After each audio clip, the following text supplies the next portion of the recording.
मित्रांनो, मागच्या व्हिडिओमध्ये आपण मुख्यमंत्री ग्रामीण पशुधन उद्योजकता योजना राज्यस्तरीय योजना यासंबंधीची माहिती घेतली. ज्यामध्ये आपण राज्य स्तरावर असलेल्या ज्या काही योजना राबवल्या जाणार आहेत, यांची सर्व माहिती घेतली. ज्यामध्ये हे बघा, सुधारित ज्या काही नवीन योजना राबवल्या गेल्या जाणार आहेत, यांची आपण यामध्ये माहिती घेतली. आता या व्हिडिओच्या माध्यमातून आपण काय करणार आहोत, की मुख्यमंत्री ग्रामीण पशुधन उद्योजकता योजना, जिल्हा वार्षिक योजना, यामध्ये ज्या काही नवीन जिल्हा वार्षिक योजना आहेत, यामध्ये कोणकोणत्या योजना आहेत, यामध्ये काय बदल करण्यात आलेला आहेत, नवीन योजना कोणत्या समाविष्ट करण्यात आलेल्या आहेत, यांची सर्व माहिती आपण या व्हिडिओच्या माध्यमातून समजावून घेणार आहोत. बघा, सद्यस्थितीमध्ये पशुसंवर्धन दुग्ध व्यवसाय विभागाअंतर्गत 14 जिल्हा वार्षिक योजना अंमलात आहेत. यामध्ये विभागीय आयुक्त कोकण विभाग यांनी जिल्हा नियोजन समितीच्या कामकाज परिणामकारक करण्यासाठी चालू असलेल्या योजनांचे पुनर्विलोकन करून पशुसंवर्धन विभागाच्या जिल्हास्तरीय योजनांकरिता एकाच फ्लॅगशिप स्कीम किंवा अम्ब्रेला स्कीम खाली आणण्याची शिफारस विचारात घेऊन चालू असलेल्या वार्षिक योजनांचा आढावा घेण्यात आला आहे. आणि सदर आढाव्यांती अस्तित्वात असलेल्या 14 जिल्हा वार्षिक योजनांपैकी 6 जिल्हा वार्षिक योजना बंद करण्यास, 6 योजना सुधारित स्वरूपात व 2 योजना कोणत्याही बदलाशिवाय पुढे ठेवण्यास व 7 नवीन जिल्हा वार्षिक योजना सुरू करण्यास मान्यता दिलेली आहे. तर या कोणकोणत्या योजना आहेत, या आपण या व्हिडिओच्या माध्यमातून समजावून घेणार आहोत. तर बघा, सुधारित व नवीन योजनांचा योजनानिहाय तपशील हा पुढीलप्रमाणे हा असणार आहे. यामध्ये पहिली योजना आहे, जी म्हणजे दुधाळ जनावर गट वाटप योजना. तर ही योजना कशा पद्धतीने आहे, तर बघा, लाभाचं स्वरूप या योजनेचं कशा पद्धतीने असणार आहे, तर लाभार्थ्यांना एक दुधाळ गाय किंवा म्हैस आणि 3 वर्षाचा विमा, किंवा लाभार्थ्यांना काय 2 दुधाळ गाय किंवा म्हैस व 3 वर्षाचा विमा, अशा पद्धतीनं या लाभाचं स्वरूप असणार आहे. यामध्ये लाभार्थी कोणकोणत्या प्रकारचे आहेत, तर बघा, सर्व प्रवर्गातील दारिद्र्य रेषेखालील भूमिहीन, अल्पभूधारक, अत्यल्प भूधारक व महिला बचत गट. म्हणजेच याचे लाभार्थी कोण आहेत, तर सर्व प्रवर्गातील दारिद्र्य रेषेखालील भूमिहीन, याशिवाय अल्पभूधारक, अत्यल्प भूधारक आणि महिला बचत गट याचे लाभार्थी असणार आहेत. आता या लाभार्थ्यांचा निकष कशा पद्धतीने असणार आहे, तर इथे बघा, सर्वसाधारण प्रवर्ग आहे, अनुसूचित जाती, अनुसूचित जमाती यामधील लाभार्थी या घटकातील उतरत्या क्रमाने हे दिलं जाणार आहे. ज्यामध्ये पहिल्यांदा आहे भूमिहीन, फक्त एक गाय किंवा म्हस गटासाठी. दुसरं अत्यल्प भूधारक, 1 हेक्टरपर्यंत भूधारक असावा. अल्प भूधारक, ज्यामध्ये 1 ते 2 हेक्टरपर्यंत भूधारक आणि वन हक्कधारक. याशिवाय महिला बचत गटांची ज्या आहेत लाभार्थी, यामध्ये अ ते ड यामधील दिव्यांगासाठी 5% आणि एक गाय म्हैस गटासाठी महिलांना 50% आणि 2 गाय म्हैस गटासाठी 30% आरक्षण हे लागू राहणार आहे. तर अशा पद्धतीनं या योजनेचं लाभार्थ्यांचा निकष असणार आहे. यामध्ये पात्रता काय आहे, तर गाय किंवा म्हैस यासाठी जमीन धारण्याची आवश्यकता नाही आहे. म्हणजे एक जर का तुम्हाला गाय किंवा म्हैस घ्यायची असेल, तर तुम्हाला जमीन धारण्याची आवश्यकता नाही आहे. परंतु जर का 2 गायी किंवा म्हैस गटासाठी किमान 1 एकर इतकी जमीन आवश्यक आहे. मात्र वनहक्क जे धारक आहेत, यांना ही अट लागू राहणार नाही आहे. 2 गायी किंवा म्हैस गटासाठी पशुपालन दुग्ध व्यवसायाचे बघा, निमशासकीय किंवा शासकीय संस्थेचे प्रशिक्षण, तुम्हाला प्रमाणपत्र हे आवश्यक असणार आहे. तर कधी, तर तुम्हाला ज्यावेळेस लाभ घ्यायचा असेल, त्यावेळी ते तुम्हाला देण्यात यावा बंधनकारक राहणार आहे. याशिवाय गटाची किंमत त्यांनी दिलेली आहे, तर किती, एक गाय आणि म्हैस यासाठी ₹1,00,000 आणि विमा ₹1,12,036. किंवा जर का तुम्ही 2 गायी किंवा म्हैस गट घेत असाल, तर ₹2,00,000 तुम्हाला, ₹2,00,000 आणि प्लस विमा 2,24,072. अनुदानाचं स्वरूप कशा पद्धतीने असणार आहे, तर सर्वसाधारण लाभार्थ्यांना 50% अनुदान असणार आहे आणि अनुसूचित जाती जमाती प्रवर्गातील लाभार्थ्यांना इथं 75% अनुदान असणार आहे. आवश्यक कागदपत्र इथे काय आहे, तर स्वतःच्या नावाने 7/12 उतारा किंवा 5 वर्षाचा भाडेपट्टे नोंदणीकृत करारनामा. याशिवाय वनहक्क जर का धारक असणार आहेत, तर त्यांना 7/12च्या नावावर 7/12वर का असायला हवं, त्यांच्या नोंदीमध्ये इतर अधिकारामध्ये त्यांची नोंद असणे आवश्यक आहे. याशिवाय पशुपालन दुग्ध व्यवसायाचे शासकीय संस्थेचे प्रशिक्षण प्रमाणपत्र, जर का अर्ज करताना प्रमाणपत्र नसल्यास अनुदानाचा लाभ ज्यावेळेस तुम्ही घ्याल, त्यावेळेस त्यांना काय करायचं आहे, ते हमीपत्र द्यायचं आहे. यामध्ये अटी आणि शर्ती दिलेल्या आहेत. काय आहेत या अटी आणि शर्ती, या बघूया. या योजनेमध्ये प्रतिदिन 10 ते 12 लिटर दूध उत्पादन देणाऱ्या HF जर्सी या संकरित गायी, प्रतिदिन 8 ते 10 लिटर दूध देणाऱ्या गीर, सहिवाल, रेड सिंधी, गाठी, थारपाकर, प्रतिदिन 5 ते 7 लिटर दूध देणाऱ्या देवणी, लालकंधारी, गवळारू व डांगी गायी, तसेच मुर्रा व जाफराबादी या सुधारित जातींच्या म्हशी वाटप करण्यात येतील. वाटप करायची दुधाळ जनावरे ही शक्यतो 1 ते 2 महिन्यापूर्वी व्यालेले दुसऱ्या-तिसऱ्या वेतातील असावीत. पात्र लाभार्थ्यांनी निवड झाल्यानंतर जिल्हा उपायुक्त पशुसंवर्धन दुग्ध व्यवसाय यांनी कळविलेल्या दिनांकापर्यंत, म्हणजेच 1 महिन्याच्या कालावधीमध्ये लाभार्थ्याने घटित समिती समवेत दुधाळ गायी म्हैस गटाची राज्याबाहेरून खरेदी करायची आहे. जर लाभार्थ्याने काही उपयुक्त प्रमाणे विहित केलेल्या कालावधीमध्ये जनावरांची खरेदी न केल्यास अशा लाभार्थ्यांना नाव मूळ प्रतीक्षा यादीतील शेवटच्या क्रमांकावर ठेवण्यात येऊन पुढील प्रतीक्षाधीन लाभार्थ्यास याचा लाभ दिला जाणार आहे. तर अशा पद्धतीनं मित्रांनो ही दुसरी योजना आहे ती म्हणजेच शेळी मेंढी गट वाटप योजना, ज्यामध्ये लाभार्थ्याचं स्वरूप कशा पद्धतीने असणार आहे तर 5+1 शेळी किंवा मेंढी गट अधिक यामध्ये प्लस विमा असणार आहे, किंवा जर का 10+1 शेळी मेंढी गट अधिक विमा यामध्ये लाभार्थी कोण आहेत तर सर्व प्रवर्गातील भूमिहीन, अत्यल्प भूधारक, अल्प भूधारक आणि महिला बचत गट हे सगळे याचे लाभार्थी आहेत. लाभार्थ्यांचे निकष काय आहेत तर सर्वसाधारण प्रवर्ग, अनुसूचित जाती जमातीमधील लाभार्थी बघा मगाशी जे दिलेले आहे त्याच पद्धतीने उतरत्या क्रमाने हे असणार आहे. यामध्ये भूमिहीन आहे, भूमिहीनांसाठी फक्त 5+1 शेळी मेंढी गटासाठी. अल्प भूधारक जर का असेल तर 1 हेक्टरपर्यंत त्याला असायला हवी. नंतर अत्यल्प भूधारक असेल, अल्प भूधारक असेल तर 1 ते 2 हेक्टरपर्यंत भूधारकता असायला हवी. वन हक्कधारक आहेत, त्यानंतर महिला बचत गट आहेत. हे सगळे हे लाभार्थ्यांचे निकष असणार आहेत. यामध्ये पात्रता काय आहे तर बघा फक्त 5+1 शेळी मेंढी गटासाठी जमिनीची अट लागू नाही आहे, परंतु किमान 1 एकर स्वतःची किंवा 5 वर्ष नोंदणीकृत भाडेपट्टा असलेली जमीन, मात्र वनहक्क धारकांना ही अट लागू नाही आहे. इथे प्रमाणपत्र सुद्धा त्यांनी सांगितलेलं आहे, पण ज्यावेळेस तुमच्याकडे अनुदान मिळेल त्यावेळेस तुम्हाला हे प्रशिक्षण प्रमाणपत्र हे द्यावं लागणार आहे. आता या गटाची किंमत कशी आहे तर बघा 5+1 शेळी मेंढी पशुधन खरेदी प्रति शेळी मेंढी 12,000 रुपये, बोकड मेंढा 15,000 रुपये. विमा यामध्ये विमा आहे, विक्री कर 18% आहे. आणि 5+1 शेळी मेंढी गटाची एकूण किंमत 86,284 आणि 10+1 शेळी मेंढी गटाची किंमत इथे 1,55,311 रुपये असणार आहे. आता यामध्ये अनुदानाचं स्वरूप कशा पद्धतीने असणार आहे तर सर्वसाधारण लाभार्थ्यांना 50% आहे, अनुसूचित जाती जमाती प्रवर्गातील लाभार्थ्यांना 75% हे अनुदान दिलं जाणार आहे. यामध्ये आवश्यक कागदपत्र सुद्धा तशीच आहेत जी मागच्या योजनेमध्ये दिलेलं आहेत. तिसरी योजना जी आहे ती अंडी देणाऱ्या सुधारित कुक्कुट देशी पक्ष्यांचे वाटप. ही योजना कशा पद्धतीने असणार आहे त्या लाभाचं स्वरूप इथं दिलेलं आहे बघा.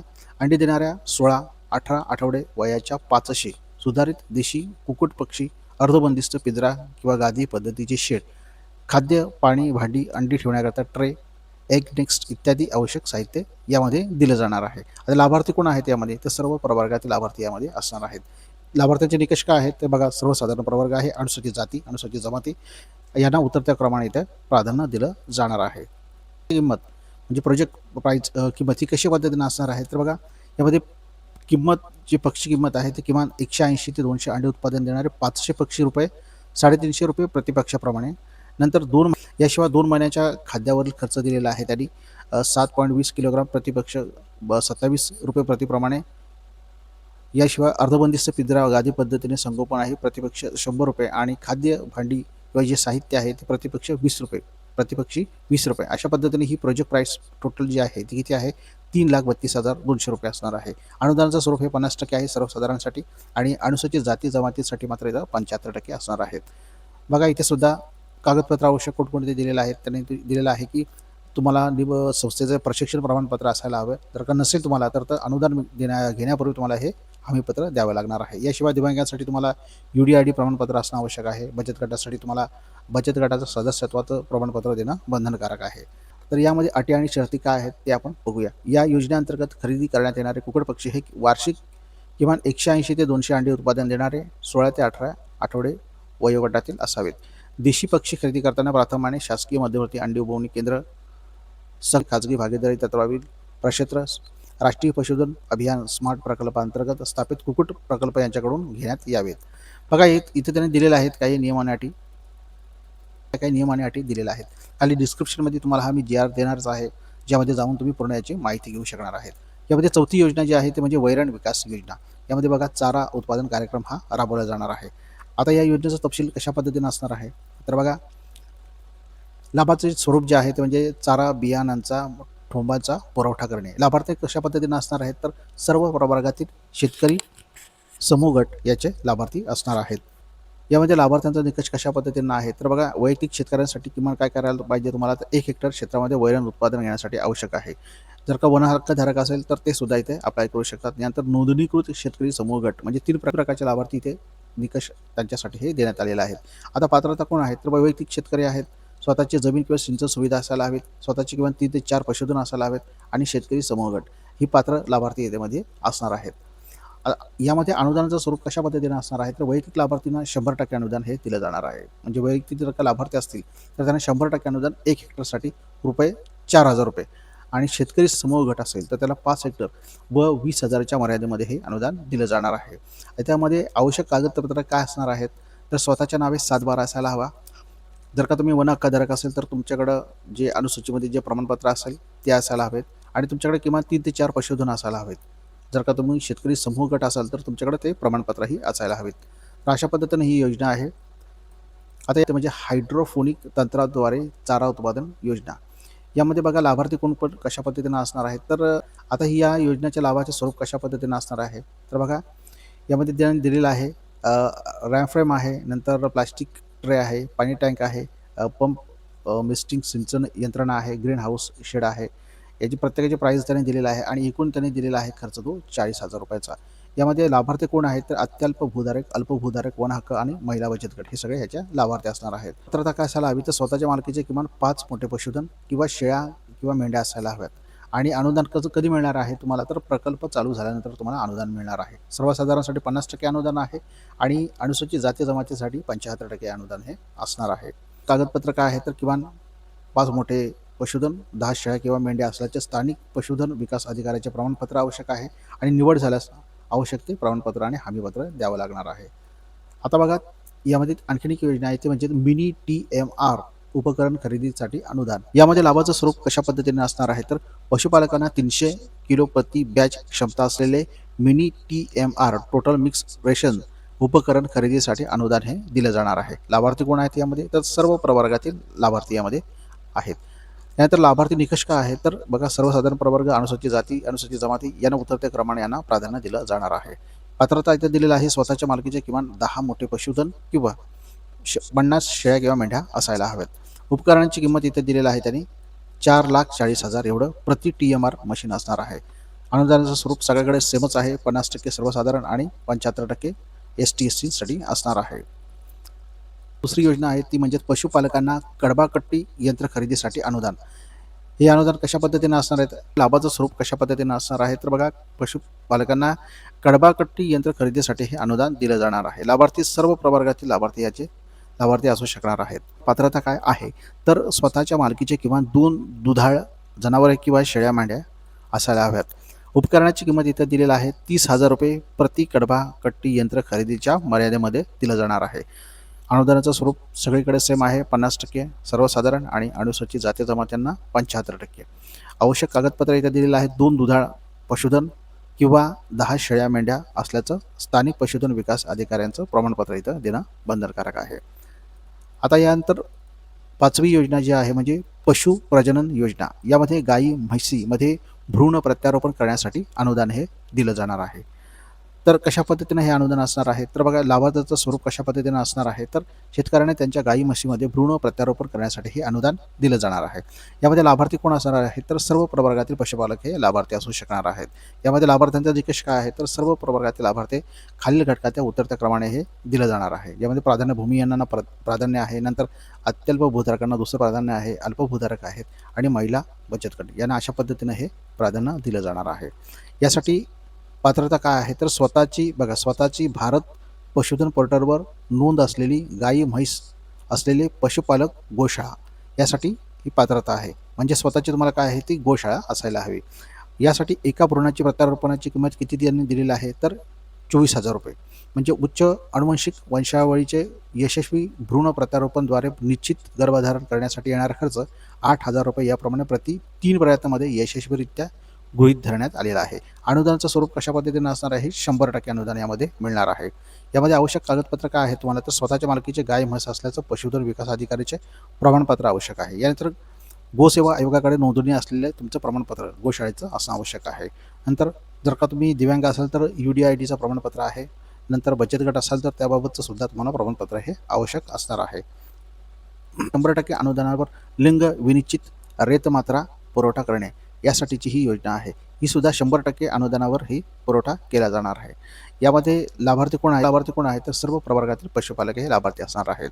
पात्रता काय आहे, तर स्वतःची पशुधन पोर्टलवर नोंद केलेली गाय, म्हैस असलेली पशुपालक गोशाळा म्हणजे गोशाळा ज्यांच्याकडे आहेत तेच हे यासाठी अप्लाय करू शकणार आहेत. तर एका रेतमात्राची यामध्ये किंमत दिलेली आहे. प्रति रेतमात्रा किंमत ₹775 ही दिली जाणार आहे.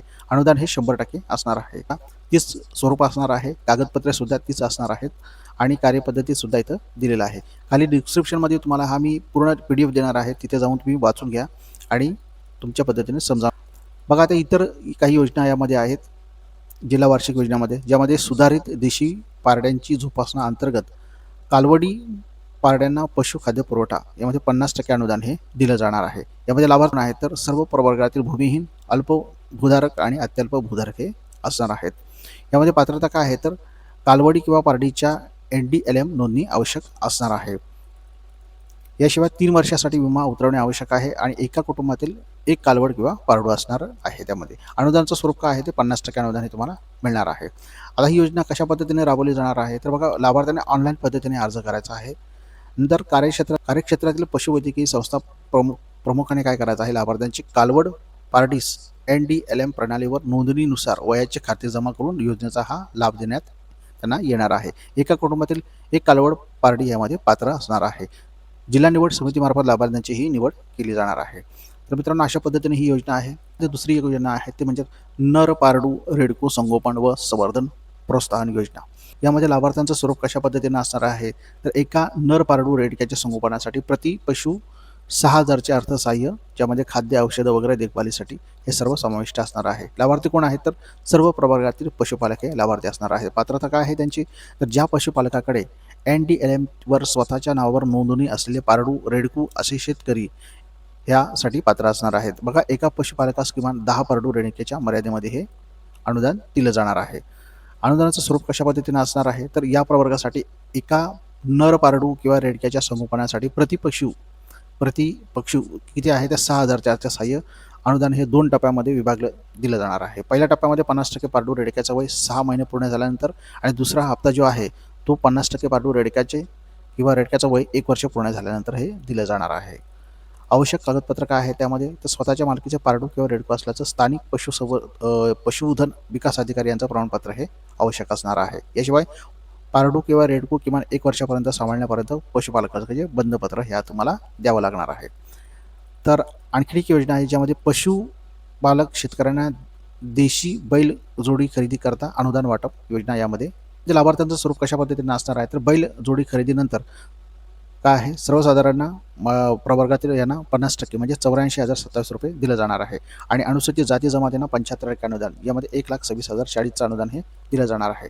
लाभार्थी कोण आहेत यामध्ये तर सर्व प्रवर्गातील अल्प भूधारक शेतकरी, वन हक्कधारक आणि नोंदणीकृत ऊसतोड कामगार हे सर्व याचे लाभार्थी असणार आहेत. नंतर या लाभार्थ्यांचा निकष काय दिलेला आहे तर सेम इथं दिलेला आहे. सर्वसाधारण प्रवर्ग आहे, नंतर अनुसूचित जाती आहे, जमाती आहे आणि या उतरत्या क्रमाने हे सगळे दिले जाणार आहेत, लाभार्थी असणार आहेत. काय दिलेलं आहे त्यांनी तर स्वतःच्या नावावर 7/12 असले अत्यल्प भूधारक शेतकरी, मात्र वन हक्कधारकांना ही अट लागू नाही आहे. तर बघा, भूमिहीन असल्यास ऊसतोड महामंडळाकडे नोंदणी असलेला ऊसतोड कामगार यामध्ये समाविष्ट करण्यात आलेला आहे, पात्रधारक असणार आहे. यामध्ये देशी बैल जोडीची किंमत त्याने दिलेली आहे. पशुपालक शेतकऱ्यांना देशी बैल जोडी खरेदी करता अनुदानही दिलं जाणार आहे. पशुधन खरेदीसाठी ₹1,50,000 आणि त्यामध्ये विमा आहे 10.20% अधिक GST 18% म्हणजे ₹18,056 आणि टोटल प्राइस याची किंमत आहे ते म्हणजे ₹1,68,056. अशा पद्धतीनं बैल जोडीची किंमत ही दिली जाणार आहे. यामध्ये अनुदानाचं स्वरूप कशा पद्धतीने असणार आहे तर सर्वसाधारण 50% आणि अनुसूचित जाती जमाती 75% असणार आहे. कागदपत्रे कोणती आवश्यक आहेत तर स्वतःच्या नावावर 7/12, नंतर अत्यल्प किंवा अल्प भूधारक शेतकरी, वन हक्क जमीन. बघा, सगळी सेम पात्रता त्याने दिलेलं आहे. या सगळी ज्या योजना आहेत यांची अंमलबजावणी कशा पद्धतीने केली जाणार आहे ती आपण इथं समजावून घेऊया. तर बघा, इथं त्यांनी अंमलबजावणीसाठी कार्यपद्धती निश्चित केलेला आहे. जिल्हा नियोजन समितीचे कामकाज परिणामकारक व्हावे यासाठी उपाययोजना सुचवण्यासाठी नियुक्त करण्यात आलेल्या विभागीय आयुक्त कोकण विभाग यांनी त्यांच्या अहवालामध्ये पशुसंवर्धन विभागाच्या जिल्हास्तरीय योजनांकरता एकाच फ्लॅगशिप लीग आणण्याची कारवाई करावी अशी शिफारस केली आहे. सदर बाब विचारात घेऊन पशुसंवर्धन व्यवसायाच्या संदर्भामध्ये प्रस्तावित असलेल्या जिल्हा वार्षिक योजना व राज्यस्तरीय योजनांची अंमलबजावणीमध्ये सुसूत्रता आणण्यासाठी योजनांची लाभार्थ्यांची निवड ऑनलाईन पद्धतीने एकाच प्रणालीद्वारे करण्यात येणार आहे. म्हणजे जिल्हास्तरीय असू दे किंवा राज्यस्तरीय योजना असू दे, सगळ्यांची जी निवड जी आहे ती ऑनलाईन पद्धतीने एकाच प्रणालीवर करण्यात येणार आहे. प्रस्तावित योजना राबवण्यासाठी पुढील प्रमाणे कार्यपद्धती निहित करण्यात येत आहे. कशा पद्धतीने ही विहित करण्यात आलेली आहे कार्यपद्धती, तर बघा, लाभार्थ्यांच्या निकष त्याने दिलेला आहे. वैयक्तिक लाभांच्या योजनांसाठी सर्वसाधारण प्रवर्ग अनुसूचित जाती जमाती मधील लाभार्थी निवडीसाठी योजनानिहाय निकष संबंधित योजनेत दर्शवण्यात आलेला आहे. योजनांचा लाभ भूमिहीन लाभार्थ्यांना देण्यात येणार आहे. अशा योजनांमध्ये महिलांना 50% आरक्षण हे लागू असणार आहे. आता यामध्ये लाभार्थ्यांची निवड कशा पद्धतीने केली जाणार आहे, तर सदर योजनांसाठी लाभार्थी निवडताना जिल्हानिहाय सर्वसाधारण अनुसूचित जाती जमाती प्रवर्गाची लोकसंख्या विचारात घेऊन लाभार्थ्यांची निवड केली जाणार आहे. यामध्ये योजना अंतर्गत लाभार्थी निवडीसाठी आयुक्त पशुसंवर्धन व दुग्ध व्यवसाय महाराष्ट्र राज्य पुणे यांनी आर्थिक वर्षाच्या सुरुवातीस वेळापत्रकाची आखणी करून विहित कालावधीमध्ये ऑनलाईन पद्धतीने अर्ज मागवावेत. म्हणजे विहित कालावधीमध्ये हे ऑनलाईन पद्धतीने अर्ज मागवले जाणार आहेत. झालेल्या सर्व अर्जांची छाननी ऑनलाईन पद्धतीने करून लाभार्थ्यांची जी छाननी आहे ती ऑनलाईन पद्धतीने केली जाणार आहे आणि मग लाभार्थ्यांची निवड जी आहे ती लाभार्थी निवड समितीमार्फत रँडम पद्धतीने पात्र लाभार्थ्यांची निवड करण्यात येणार आहे. आता अनुदानाअभावी पात्र लाभार्थ्यांना त्या वर्षात योजनेचा लाभ घेणे शक्य झाले नाही असे लाभार्थी प्रतीक्षा दिन ठेवण्यात येणार आहेत. संबंधित योजनांसाठी लाभार्थ्यांच्या निवडीसाठी दरवर्षी अर्ज मागवण्यात येतील. मात्र पुढील आर्थिक वर्षात प्रतीक्षाधीन असलेल्या अर्जदारांना प्राधान्य देण्यात येणार आहे. संबंधित भागाचा समूह स्वरूपामध्ये क्लस्टर विकास होईल, या दृष्टीने लाभार्थ्यांची निवड करण्यात यावी. यासाठी मुख्य कार्यकारी अधिकारी जिल्हा परिषद यांनी त्या भागातील भौगोलिक स्थिती, जिल्हा नियोजन आराखडा व स्थानिक व्यावसायिक पर्यावरण विचारात घेऊन लक्ष्यांक निर्धारित करावे. आता यासाठी निवड समिती कशा पद्धतीने असणार आहे, तर बघा, वैयक्तिक लाभांच्या योजनांसाठी लाभार्थ्यांची निवड खालील जिल्हास्तरीय निवड समितीद्वारे केली जाणार आहे. यामध्ये मुख्य कार्यकारी अधिकारी हे याचे अध्यक्ष असणार आहेत. याशिवाय समाज कल्याण अधिकारी आहेत, प्रकल्प अधिकारी आहेत, हे सगळे सदस्य असणार आहेत आणि ही जिल्हा निवड समिती काय करणार आहे, लाभार्थ्यांची निवड करणार आहे. यानंतरसाठी खरेदी समिती सुद्धा नेमलेल्या आहे. दुधाळ पशुधन बैलजोडी व शेळी मेंढी गटवाटप योजनेअंतर्गत पशुवाटपासाठी खालीलप्रमाणे खरेदी समितीद्वारे खरेदी करण्यात येणार आहे. तालुक्याचे तालुका पशुसंवर्धन अधिकारी याचे अध्यक्ष असणार आहेत. त्यातील पशुवैद्यकीय दवाखान्याचे संस्था प्रमुख याचे सदस्य असणार आहेत. बँक प्रतिनिधी आहेत, नंतर विमा कंपनीचे प्रतिनिधी आणि लाभार्थी अशा पद्धतीने ह्या एकाच कुटुंबातील एकाच व्यक्तीस या योजनेचा लाभ घेता येणार आहे. शासनाच्या इतर विभागाकडील समान योजनेचा लाभ घेतला असल्यास सदर कुटुंबास या योजनेचा लाभ देय राहणार नाही. यासाठी इतर विभागांकडील याच प्रकरणांचा योजनेचा लाभ मागील 3 वर्षात इतर शासकीय संस्था किंवा विकास महामंडळाकडून घेतला नसल्याचं अर्जदारानं स्वयं घोषणापत्रामध्ये सांगायचं आहे. अंतर्गत पात्र लाभार्थ्यांना देण्यात येणारे अनुदान हे त्याच्या बँक खात्यात पशुधनाचे खरेदी प्रकल्प पूर्ण झाल्यानंतर थेट डीबीटीद्वारे हे दिले जाणार आहे. सदर योजना ही मुंबई आणि मुंबई उपनगर वगळून सर्व जिल्ह्यांसाठी लागू असणार आहे.